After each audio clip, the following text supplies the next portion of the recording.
Chapter 15 देख रहे हैं, कम्युनिकेशन सिस्टम्स।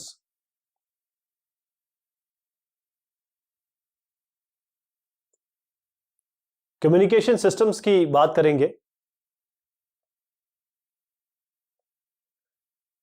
इंफॉर्मेशन एक्सचेंज कैसे होता है, जैसे हम आप बात करते हैं, चाहे ऑडियो मीडियम हो, वीडियो मीडियम हो, तो किसी तरीके से मैसेज पास हो सके, आप अपनी बात कह सके, दूसरा सुन सके, ये कम्युनिकेशन सिस्टम है, यानी कि इंफॉर्मेशन का एक्सचेंज हो रहा है।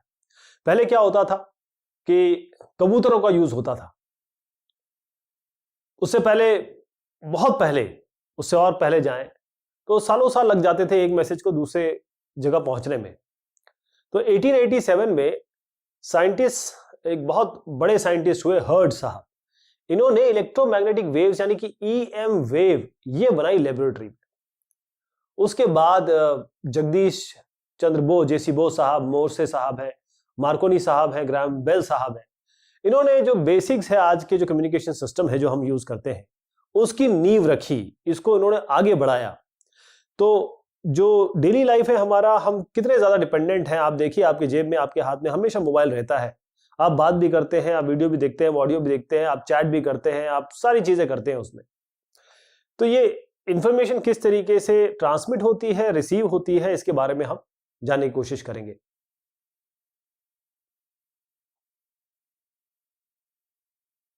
कम्युनिकेशन सिस्टम क्या है? कम्युनिकेशन सिस्टम को एक ब्लॉक डायग्राम में देखा जाए या स्कीमेटिक इसका व्यू देखा जाए तो ये कोई भी सोर्स है इंफॉर्मेशन की, ये ट्रांसमीटर है आपका, और ट्रांसमीटर जो है इंफॉर्मेशन को भेजता है ट्रांसमिशन चैनल में। अब ये चैनल है किसी भी तरीके का हो सकता है, अलग अलग तरीके की बात करेंगे हम, और रिसीवर इसे फिर रिसीव करता है। होता क्या है, बीच में थोड़ी नॉइज, क्योंकि ये बहुत इंपॉर्टेंट रोल प्ले करती है इसलिए नॉइज जुड़ जाती है, और कुछ नॉइज है जैसे थर्मल नॉइज वगैरह है, वो तो उसको तो आप हटा नहीं सकते, लेकिन कई नॉइसेस है जिसको हम हटा भी सकते हैं। तो जो कम्युनिकेशन है उसके तीन मेन कंपोनेंट हुए आपके, एक हुआ ट्रांसमीटर, एक हुआ ट्रांसमिशन चैनल, और एक हुआ रिसीवर। तो कम्युनिकेशन सिस्टम में जो ट्रांसमीटर है वो एक जगह पे रखा हुआ है, रिसीवर किसी दूसरी जगह पे हो सकता है कि वो बहुत पास में रखा हो सकता है वो बहुत दूरी पे रखा हो, हजारों किलोमीटर दूर रखा हो। तो ट्रांसमिशन चैनल या फिजिकल मीडियम जिसे हम कह रहे हैं, ये आपके ट्रांसमीटर और रिसीवर को कनेक्ट करता है। ये ट्रांसमीटर इस चैनल को, चाहे वायर हो चाहे अनवायर्ड हो, वायर्ड हो या अनवायर्ड हो, उस पे इंफॉर्मेशन भेजता है और वो इंफॉर्मेशन रिसीवर पे रिसीव होती है। तो ट्रांसमीटर क्या हुआ? ट्रांसमीटर का मतलब ये है कि जो इंफॉर्मेशन जो भी मिली है, या सोर्स ऑफ इंफॉर्मेशन, जैसे मैं बोल रहा हूं, मैं ना अपने शब्दों में बोल रहा हूं, मैंने इंफॉर्मेशन दी, अब ये ट्रांसमीटर क्या करेगा, इसको लेगा। जैसे स्पीच है किसी बंदे की, साउंड वेव्स के रूप में उसको लिया जाएगा। जैसे किसी की कोई पिक्चर है, उसको लाइट वेव्स के रूप में लिया जाएगा। लेकिन अब ये जो इंफॉर्मेशन है, ये साउंड वेव्स और ये लाइट वेव्स, इसको ये तो डायरेक्टली तो जा नहीं सकती, हम कैसे भेजेंगे? मैं यहां से बोलूंगा तो हो सकता है 10 मीटर, 20 मीटर, 50 मीटर तक लोगों को सुनाई दे, उसके आगे तो सुनाई नहीं देगी। उसके लिए जो इंफॉर्मेशन या मैसेज है उसको कन्वर्ट करना पड़ता है इलेक्ट्रिक सिग्नल्स में। अभी जो सिग्नल में कन्वर्ट करना है एनर्जी को, यानी कि चाहे साउंड वेव्स हो चाहे लाइट वेव्स है, इन वेव्स को इलेक्ट्रिकल सिग्नल में चेंज करने के लिए एक डिवाइस होता है, वो डिवाइस कहलाता है ट्रांसड्यूसर। तो डिवाइस जो ट्रांसफॉर्म करता है एक फॉर्म एनर्जी, जैसे लाइट है या फिर आपका साउंड है, उसको दूसरे फॉर्म में चेंज करता है, उसे हम कहते हैं ट्रांसड्यूसर।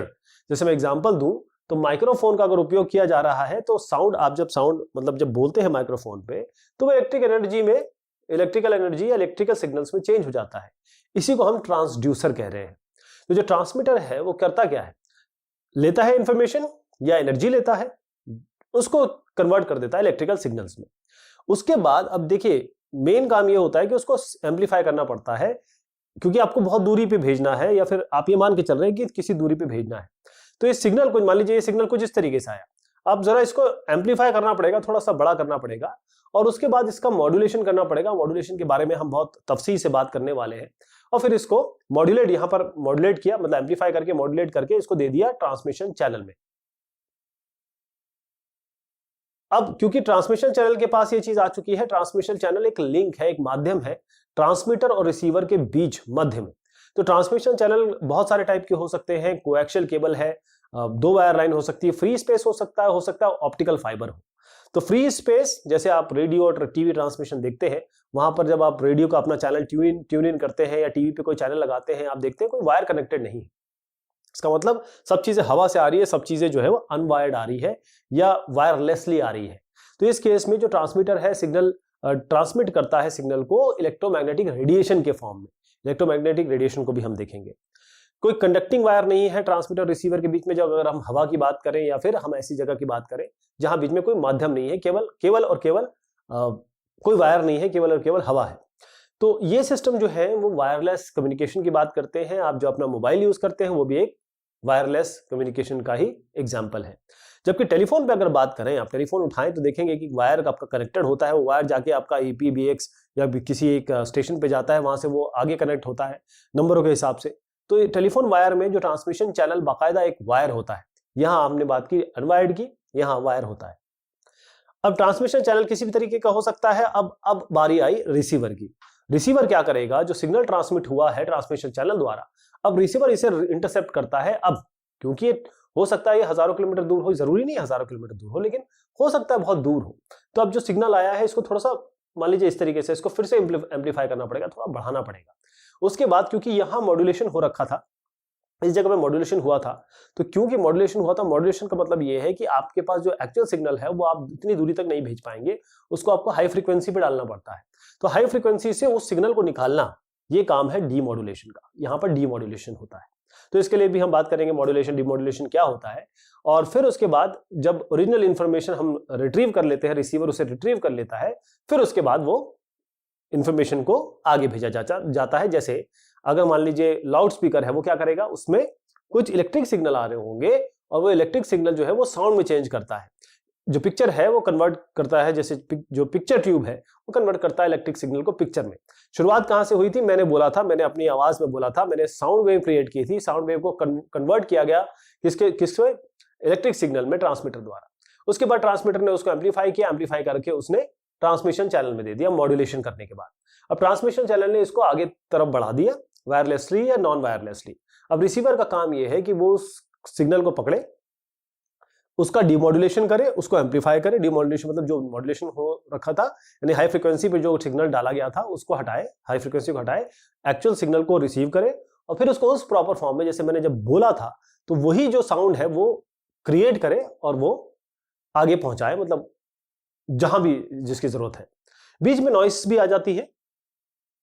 तो नॉइस क्या होती है, नॉइस आपका अनवांटेड सिग्नल है। एक ऐसे सिग्नल, देखिए नॉइस को आप ऐसी नॉइसेस हैं जिनको आप आराम से हटा सकते हैं, लेकिन कई नॉइसेस हैं जो हमेशा एम्बेडेड होती हैं। नॉइस ऐसी चीज है, आपके सिग्नल के अलावा जो भी सिग्नल आ रहा है, चाहे वो हो लॉजिकल सिग्नल हो, लेकिन नॉइस के अलावा जो भी सिग्नल है उसको, हमारे एक्चुअल सिग्नल के अलावा जो भी सिग्नल है उसको हम नॉइस कहते हैं। जो सिग्नल ट्रांसमिट होता है ट्रांसमीटर द्वारा, जब प्रोपोगेट हो रहा है ट्रांसमिशन चैनल के मध्य, तो इसमें नॉइस मिल जाती है। तो उससे क्या होता है कि जो ओरिजिनल सिग्नल है वो थोड़ा खराब हो जाते हैं, डिस्टॉर्टेड हो जाते हैं। तो जो नॉइस सिग्नल है वो नेचुरल भी हो सकते हैं, मैन में भी हो सकते हैं। मान लीजिए लाइटनिंग हो गई, मान लीजिए सन स्टार, इनकी रेडिएशन आ रही है, नेचुरल नॉइस है ना। लेकिन अगर गाड़ी की आवाज आ रही है, कोई कुत्ता या डॉग बार्क कर रहा है, इलेक्ट्रिक मोटर है, हैवी मशीनरी है, फ्लिकरिंग हो रही है आपके ट्यूब में, या आपके लैपटॉप का फैन चल रहा है, ये भी तो एक नॉइस हुई, ये मैन मेड नॉइस है। तो फिल्टर सर्किट जो होते हैं रिसीवर सेक्शन में, ये जरूरी होते हैं, ये लगाए जाते हैं ताकि नॉइस सिग्नल को एक एक्सेप्टेबल लेवल तक रखा जा सके। क्योंकि अगर नॉइस ज्यादा होगी तो एक्चुअल सिग्नल आप ना रिट्रीव कर पाएंगे ना समझ पाएंगे। तो दो बेसिक मोड है कम्युनिकेशन के, एक पॉइंट टू पॉइंट है और एक ब्रॉडकास्ट मोड है। पॉइंट टू पॉइंट का मतलब होता है ये पॉइंट और यहां पॉइंट, यानी कि कम्युनिकेशन होता है एक लिंक के बीच में, यहां पर एक सिंगल ट्रांसमीटर होता है, यहां पर एक सिंगल रिसीवर होता है। जबकि जैसे आप टेलीफोन सिस्टम की बात करें, लेकिन ब्रॉडकास्ट मोड में ये होता है कि एक मान लीजिए एंटेना है या एक ट्रांसमीटर है, वो ट्रांसमिट कर देता है, बहुत सारे रिसीवर्स होते हैं जो रिसीव करते हैं। जैसे कि आप टीवी और रेडियो में देखते हैं, एक जगह से ट्रांसमिशन हो रहा होता है, लेकिन अगर आप ट्यून इन करेंगे उस प्रॉपर फ्रिक्वेंसी में, तो आप वो टीवी का चैनल भी देख सकते हैं, वो एफएम चैनल भी सुन सकते हैं, वो एएम चैनल भी सुन सकते हैं।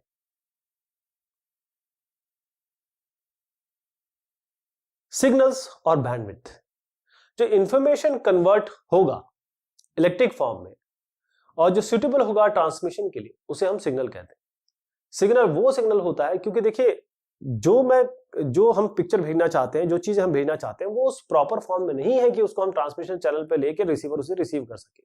हम एक्सक्यूज मी, हमको उसको एक प्रॉपर सिग्नल में चेंज करना पड़ता है, हमको उसको प्रॉपर एक फॉर्म में चेंज करना पड़ता है और इसी को हम सिग्नल कहते हैं। तो सिग्नल दो टाइप के होते हैं, एक एनालॉग सिग्नल होता है, एक डिजिटल सिग्नल होता है। देखिए मैं आपको अगर पिक्टोरियल व्यू में दिखाऊं तो एनालॉग ये होता है, डिजिटल ये होता है। इसको आप थोड़ी देर में समझ जाएंगे कि ये क्या चीज है। एक एनालॉग सिग्नल है कंटिन्यूअसली वेरिंग सिग्नल है टाइम के साथ, मैं वीटी इसको कह देता हूं, टाइम के साथ ये कंटिन्यूअसली वेरी कर रहा है। किसी इंस्टेंट पे जो सिग्नल है वो मैक्सिमम भी हो सकता है, मिनिमम भी हो सकता है। चलिए इसको ऐसे में लाइन बना देता हूं, एक पॉइंट पे मैक्सिमम हो सकता है, एक पॉइंट पे मिनिमम हो, है ना। तो आउटपुट सिग्नल जो है माइक्रोफोन का, जैसे वीडियो कैमरे का, ये कभी ज्यादा भी हो सकता है, कभी कम भी हो सकता है, तो एक मैक्सिमम मिनिमम में वेरी करता है। एनालॉग कम्युनिकेशन सिस्टम आपके एनालॉग सिग्नल्स का उपयोग करते हैं। डिजिटल सिग्नल, उसमें दो वैल्यूज होती हैं, minimum value signal, maximum value signal. Minimum होगी 0 से रिप्रेजेंटेड, मैक्सिमम होगी 1 से रिप्रेजेंटेड। अब ये 0-1 है क्या? 0-1 जैसे मैंने कहा कि भाई हम 0 वोल्ट को कहते हैं कि 0 वोल्ट 0 है, और हम 5 + 5 वोल्ट को कहते हैं कि 1 वोल्ट है। ये हमारे ऊपर है। तो जो इंफॉर्मेशन है एनालॉग सिग्नल से, उसको हम सैंपल करते हैं पीरियोडिकली। मतलब ये है कि मेरे पास एक एनालॉग सिग्नल है, मैं ये भाग ले लूं, ये भाग ले लूं, ये भाग ले लूं, तो मैंने क्या किया, इसको डिस्क्रिटाइज कर दिया, छोटे छोटे भाग ले लिए इसके, और छोटे छोटे भाग लिए, उसके बाद मुझे इसको क्वांटाइज करना पड़ता है। तो छोटे छोटे भाग को लेके मैं इसको इस फॉर्म में कन्वर्ट कर सकता हूं, यानी कि डिजिटल फॉर्म में कन्वर्ट कर सकता हूं। तो इन्फॉर्मेशन जो एनालॉग सिग्नल का है उसको हम सैंपल करते हैं पीरियोडिकली, और फिर मान लीजिए ये हम एक टाइम पे लिया, ये हमने एक टाइम पे लिया, तो इस तरीके से फिर हम ट्रांसमिट कर सकते हैं इसको डिजिटल फॉर्म में 0 और 1 विद सैंपल वोल्टेज। अब वोल्टेज मैंने कहा 0 वोल्ट, आप कहेंगे कि नहीं मैं ये नहीं लूंगा, मैं -5 वोल्ट को 0 कहूंगा। आप कहते हैं 1, नहीं मैं 5 वोल्ट नहीं लेता हूं, मैं 10 वोल्ट को कह देता हूं, तो ये भी चलेगा। ये आपके ऊपर है, ये आपके सिस्टम के ऊपर है। मैंने एक एग्जांपल दिया। तो डिजिटल सिग्नल्स ये हमारे डिजिटल कम्युनिकेशन में यूज होते हैं। कम्युनिकेशन सिस्टम में अब मैं बात करना चाह रहा हूं आपके बैंडविड्थ की। कम्युनिकेशन सिस्टम में जो इंफॉर्मेशन सिग्नल है वो वॉइस हो सकता है, म्यूजिक हो सकता है, पिक्चर हो सकता है, डेटा हो सकता है। ये सारे के सारे जो सिग्नल्स हैं इनकी फ्रीक्वेंसीज अलग अलग है। फ्रीक्वेंसी क्या होती है?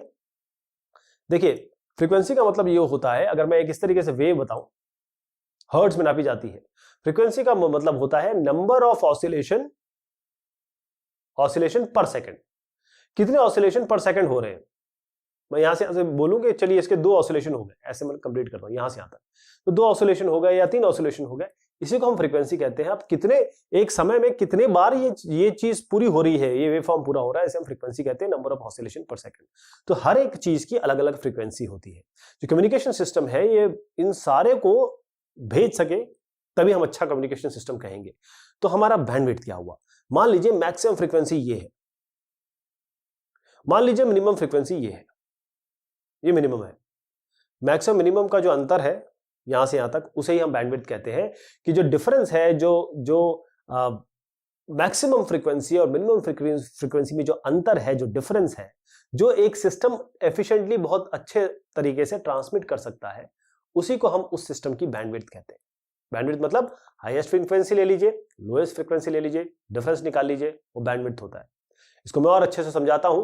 जो नॉर्मल स्पीच है वो फ्रीक्वेंसी बैंड यूज करती है 300 हर्ट्ज से 3100 हर्ट्ज।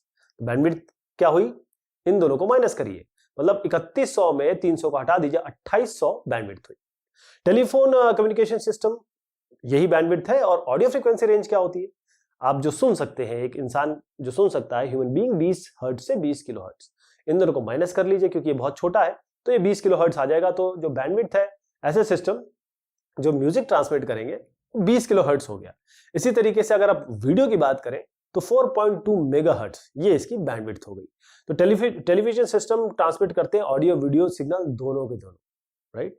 आप देखेंगे कि जो टेलीविजन चैनल है वो करीबन 6 मेगाहर्ट्ज बैंडविड्थ में असाइन होते हैं ट्रांसमिशन के लिए।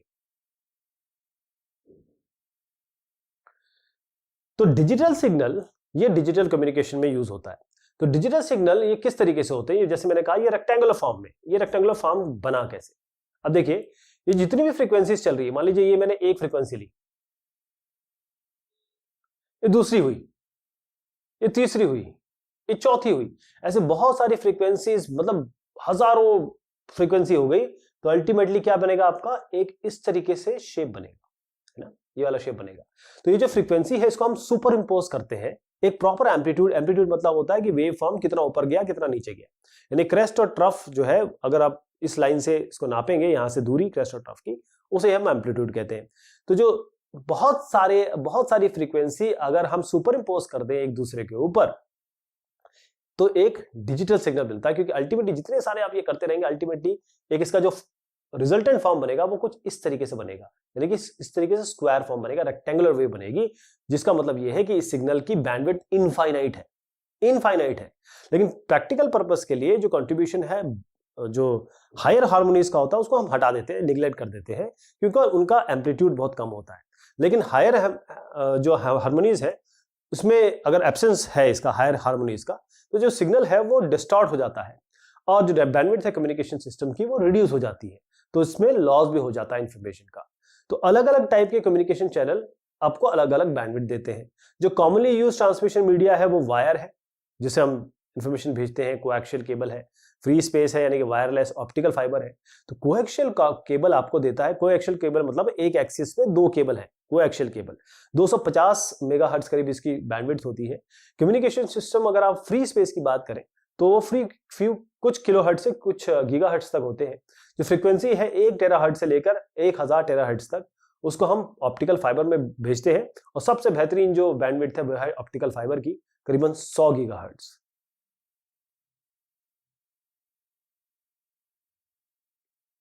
तो मॉड्यूलेशन है क्या और उसकी नेसेसिटी क्या है, मॉड्यूलेशन की जरूरत क्या है? तो जो कम्युनिकेशन सिस्टम है, इसमें इलेक्ट्रिक सिग्नल जो है जो इंफॉर्मेशन का है, वो डायरेक्टली आप ट्रांसमिट करते हैं ट्रांसमिशन चैनल में। जैसे टेलीफोन सिस्टम का ले लीजिए, इलेक्ट्रिक सिग्नल जो साउंड का है वो हम कंडक्टिंग वायर के थ्रू भेज देते हैं, रिसीवर उसे रिसीव कर देता है। लेकिन जो सिग्नल है इंफॉर्मेशन के, उनकी होती है लो फ्रीक्वेंसी, मोस्टली होती है उनकी लो फ्रीक्वेंसी, ये बहुत इंपॉर्टेंट है। अब ये लो फ्रीक्वेंसी है, मतलब नंबर ऑफ वेव फॉर्म्स पर सेकंड बहुत कम है, तो ज्यादा डिस्टेंस पे ये चल जा नहीं पाते, बहुत डिस्टेंस पे नहीं जा नहीं पाते। इसके अलावा बहुत सारे फैक्टर है जो इनको रोकते हैं, जैसे लेंथ ऑफ एंटीना। अगर आपको मैसेज भेजना है तो, या इंफॉर्मेशन भेजना है साउंड वेव का, तो उसको हमको इलेक्ट्रिक सिग्नल में कन्वर्ट करना पड़ेगा। मान लीजिए एक माइक्रोफोन से हमने कन्वर्ट कर दिया। इलेक्ट्रिक सिग्नल जो है इनको हम ऑडियो सिग्नल कहते हैं, या जो इलेक्ट्रिकल सिग्नल इस टाइप के होते हैं ऑडियो सिग्नल के, उसको हम बेस बैंड सिग्नल भी कहते हैं, बेस बैंड। तो जो ट्रांसमीटर है वो क्या करता है, वो कन्वर्ट करता है इन ऑडियो सिग्नल को इलेक्ट्रोमैग्नेटिक रेडिएशन में एंटेना, और एंटेना से रेडिएट कर देता है। अगर आपको इफेक्टिव ट्रांसमिशन करना है इलेक्ट्रोमैग्नेटिक रेडिएशन का, ऑडियो सिग्नल का, तो आप देखिए जो मिनिमम आपको लेंथ चाहिए एंटेना की, वो होगी λ/4। इस तरीके से बहुत सारे तरीके के एंटेना होते हैं, नॉर्मली इस तरीके से आप देखते हैं, इस तरीके से एंटेना होते हैं जो आपके छत पे लगे होंगे, टाटा स्काई के या वीडियोकॉन के, वो आप एंटेना कहते हैं उनको, रिसीविंग एंटेना बेसिकली। वो उसको जरा ध्यान में रख के देखिए कि λ/4 चाहिए। लैम्डा आपका वेवलेंथ होता है ऑडियो सिग्नल का। मैं एक एग्जांपल देता हूं आपको। रेंज ऑफ फ्रीक्वेंसी का है ऑडियो सिग्नल का, वो 20 हर्ट्ज से लेकर 20 किलो हर्ट्ज तक है। इसका मतलब अगर हमको ट्रांसमिट करना है सिग्नल जिसकी फ्रीक्वेंसी 1 किलो हर्ट्ज की, तो लैम्डा होता है c/f, c is equal to nu lambda, है ना। c स्पीड ऑफ लाइट है, f फ्रीक्वेंसी है, लैम्डा आपका वेवलेंथ है। तो लैम्डा कितना आएगा, 3 × 10⁸, 1 किलो हर्ट्ज आपके पास है, इसको किलो को 10⁻³ कर दीजिए, 300 किलोमीटर। अब मैंने कहा λ/4 चाहिए, तो λ/4 कर दीजिए, 300 को 4 से डिवाइड करिए, 75 किलोमीटर आ जाएगा। अब बताइए 75 किलोमीटर का एंटीना बना पाएंगे? बना तो सकते हैं, बनाया भी है, लेकिन इम्प्रैक्टिकल है। ये जो लेंथ है एंटीना का 1 मेगाहर्ट्ज के लिए वो बहुत ज्यादा है, ये 1 किलोहर्ट्ज के लिए। लेकिन अगर यहीं पे हम इसको 1 मेगाहर्ट्ज कर दें, इस फ्रीक्वेंसी को 10⁶ कर दें, तो आप देखिएगा कि 75 मीटर हो जाता है। ये तो आराम से बना जा सकते हैं, आराम से बना सकते हैं, आराम से लगा सकते हैं। तो इसका मतलब ये है कि अगर हम हाई फ्रीक्वेंसी सिग्नल भेजें, मतलब ये 1 किलोहर्ट्ज की जगह 1 मेगाहर्ट्ज भेजें, तो जो हमारा एंटीना का लेंथ होगा वो हम छोटा कर सकते हैं, और आराम से इस एंटीना को बनाया भी जा सकता है। जो पावर रेडिएट हो रहा है, जो पावर है, ये इलेक्ट्रोमैग्नेटिक रेडिएशन की स्टडी में ये देखा गया है कि जो पावर है वो इनवर्सली प्रोपोर्शनल है आपके वेवलेंथ की। इसका मतलब ये है कि जो एंटीना ट्रांसमिट करेगा शॉर्ट वेवलेंथ, या ये कहें कि हाई फ्रीक्वेंसी रेडिएशन, ज्यादा एफिशिएंटली, हाई फ्रीक्वेंसी ज्यादा अच्छे से भेज पाएगा। इस कारण से भी ये है कि हाई फ्रीक्वेंसी यूज करना पड़ेगा आपको, इनएविटेबल है ये। एक और चीज देखिएगा, mixings of signals from different transmitter. अब बहुत सारे ट्रांसमीटर है ना, वो आपस में एक साथ चीजें भेज रहे हैं। अब ये पूरे चांसेस हैं कि वो आपस में मिक्स हो जाए, सिग्नल मिक्स हो जाए। तो जरूरी ये है कि ये एक ट्रांसमीटर है, इसको अलग फ्रीक्वेंसी रेंज दीजिए, इस ट्रांसमीटर को अलग फ्रीक्वेंसी दीजिए, इस ट्रांसमीटर को अलग दीजिए, ऐसे अलग अलग ट्रांसमीटर को अलग अलग फ्रीक्वेंसी रेंज दे दीजिए। इसके कारण क्या होगा कि जो आपस में जो कंस्ट्रक्टिव डिस्ट्रक्टिव ये सब चीजें हो रही हैं या कॉम्बिनेशन हो रहा है, या फिर एक के लिए तो दूसरा नॉइस है ना, वो सब चीजें से दूर हो जाएगी, क्योंकि एक फ्रीक्वेंसी पे है, दूसरा फ्रीक्वेंसी से कोई उसको मतलब नहीं। तो इस कारण से हमको मॉड्यूलेशन करना बहुत जरूरी होता है। हमारे जो लो फ्रीक्वेंसी आपकी वेव्स कह सकते हैं उसको, या सिग्नल्स कह सकते हैं उसको, हमको हाई फ्रीक्वेंसी में डालना ही पड़ेगा ताकि ये सब चीजें हम आराम से भेज सकें। तो मॉड्यूलेशन है क्या? जब हम low frequency audio signal, mostly जो ऑडियो सिग्नल्स होते हैं लो फ्रीक्वेंसी के होते हैं।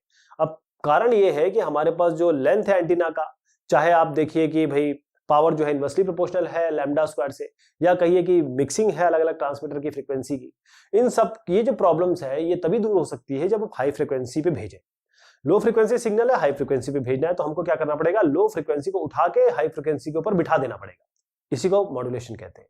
तो जो लो फ्रीक्वेंसी सिग्नल है इसको हम मॉड्यूलेटिंग सिग्नल कहते हैं, और जो हाई फ्रीक्वेंसी यूज करेंगे वो केवल कैरियर का काम कर रहा है, वो केवल कैरी करेगा इस मॉड्यूलेटिंग सिग्नल को, इसको हम कैरियर वेव कहेंगे। तो देखिएगा हम कहते हैं y equal to a sin omega t, ये आपको याद होगा, किसी भी सिग्नल को हम a sin omega t plus phi करते हैं। वही चीज यहां यूज हुई है, जो कैरियर वेव है वो साइन वेव होता है। इसको मैथमेटिकली हम EC equal to capital EC sin omega c t plus five कहेंगे। इसमें जो EC है ये आपका एम्पलीट्यूड है, ये A एम्पलीट्यूड है। ओमेगा सी जो आपका है एंगुलर फ्रीक्वेंसी है, ओमेगा का मतलब होता है 2πf। तो अगर ये C है तो ये C है, कैरियर वेव के लिए ले रहे हैं। फाइव आपका इनिशियल वेव है जिसके हिसाब से आपने वेव भेजी है। तो तीन टाइप के मॉड्यूलेशन हमारे बनते हैं, एक एम्पलीट्यूड मॉड्यूलेशन, एक फ्रीक्वेंसी मॉड्यूलेशन और एक फेज मॉड्यूलेशन।